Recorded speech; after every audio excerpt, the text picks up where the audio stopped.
கிறிஸ்துவுக்குள் மிகவும் பிரியமானவர்களே, ஆண்டவராகிற இயேசு கிறிஸ்துவின் நாமத்தினாலே உங்களை அனைவரையும் நான் வாழ்த்துகிறேன். இந்த க்ளோரி மார்க் சேனல் வழியாக பார்த்து கொண்டுகிற ஒவ்வொரு பிள்ளைகளையும் பெரியோரையும் சிறியோரையும் கர்த்தர் ஆசீர்வதிப்பாராக. நாம் கூட இந்த வேளையில் கூட ஒரு வசனத்தை நாம் தியானிப்போம். நீதிமொழிகள் 28ஆம் அதிகாரம் 20ஆம் வசனத்தை நாம் இந்த நாளிலே நாம் தியானிக்கலாம். கர்த்தர் நல்லவர். உண்மையுள்ள மனுஷன் பரிபூர்ண ஆசீர்வாதங்களை பெறுவான் என்று வேதம் நமக்கு தெளிவாக சொல்லுகிறது. உண்மையுள்ள மனுஷன் பரிபூர்ண ஆசீர்வாதங்களை பெறுவான் என்று வேதம் நமக்கு தெளிவாக சொல்லுகிறது. அதாவது நாம் எல்லாவற்றிலும் உண்மையுள்ளவர்களாக காணப்பட வேண்டும். ஆண்டவர் மோசேயை குறித்து சாட்சி கொடுக்கும் பொழுது, மோசேயின் வீட்டில் எங்கும் அவன் உண்மையுள்ளவனாக இருந்தான் என்று தேவனே நமக்கு சாட்சி கொடுக்கிறார். அதுபோல தேவன் நமக்கு சாட்சி கொடுக்கும் வண்ணமாக நம்முடைய வாழ்க்கை இருக்க வேண்டும். அல்லேலூயா. கர்த்தர் நல்லவர். அந்த மோசேயுடைய நாட்கள் எல்லாம் பார்த்தீங்கன்னா, அவர் கிட்டத்தட்ட ஒரு 40 நாட்களாக அவர் சமூகத்தில் இருந்தார்.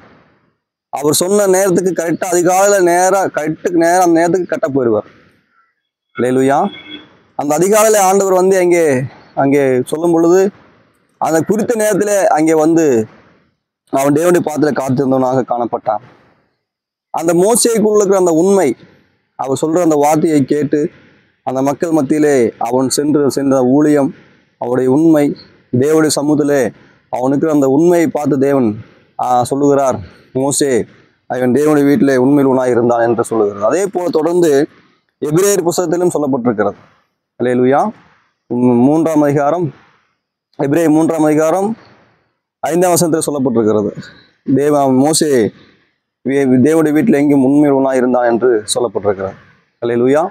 கர்த்தர் நல்லவர். அதே போல தேவன் நமக்கு சாட்சி கொடுக்கிற ஒரு வாழ்க்கை நமக்குள்ளே காணப்பட வேண்டும். அல்லேலூயா.